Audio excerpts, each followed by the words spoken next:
Puttur BJP ಘಟಕದ ಆಶ್ರಯದಲ್ಲಿ ಉಪ್ಪಿನಂಗಡಿಯಲ್ಲಿ ಕೈಗೊಳ್ಳಲಾದ ವಿಕಸಿತ ಭಾರತ ಉದ್ಯೋಗ ಮತ್ತು ಜೀವನೋಪಾಯ ಮಿಷನ್ ಗ್ಯಾರಂಟಿ ಯೋಜನೆಯ ಬಗ್ಗೆ ಜನಜಾಗೃತಿ ಮೂಡಿಸುವ ಪಾದಯಾತ್ರೆಯಲ್ಲಿ ಭಾಗವಹಿಸಿ ವಿಧಾನ ಪರಿಷತ್ ಪ್ರತಿಪಕ್ಷ ನಾಯಕ ಛಲವಾದಿ ನಾರಾಯಣಸ್ವಾಮಿ ಮಾತನಾಡಿದರು.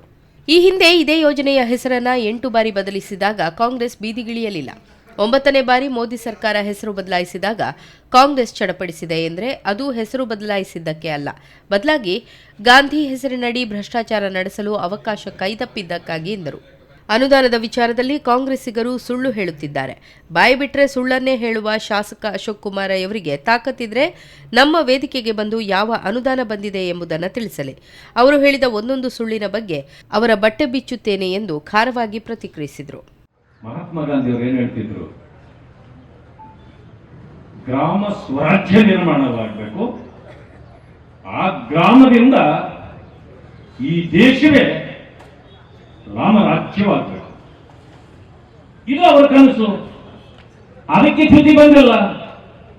ಯಾಕೆಂದ್ರೆ ರಾಮರಾಜ್ಯವನ್ನ ನೀವು ಎಲ್ಲಿ ಕಾಣಬಹುದಂದ್ರೆ VBG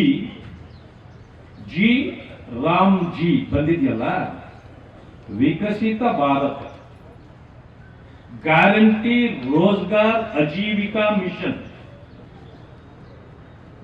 ಗ್ರಾಮೀಣ. ಇದನ್ನ ನೀವು ಯಾವ ರೀತಿ ನರೇಗಾ ಅಂತ ಜೋಡಿಸಿದ್ರು, ನಾವು ಕೂಡ ಈ ದೊಡ್ಡ ಹೆಸರನ್ನ ಚಿಕ್ಕದಾಗಿ ಜೋಡಿಸಬೇಕಾಗ್ತದೆ. ಜೋಡಿಸಿದ ತಕ್ಷಣ ಈ ಉದ್ಭವ ಮೂರ್ತಿ ಬರ್ತಾರಲ್ಲ, ಹಾಗೆ ಅದರಲ್ಲಿ ರಾಮ ಇದ್ದಾನೆ ಅಂತ ನಮಗೂ ಗೊತ್ತಿರಲಿಲ್ಲ, ಅದು ರಾಮ ಆಗ್ಬಿಟ್ಟಿದೆ.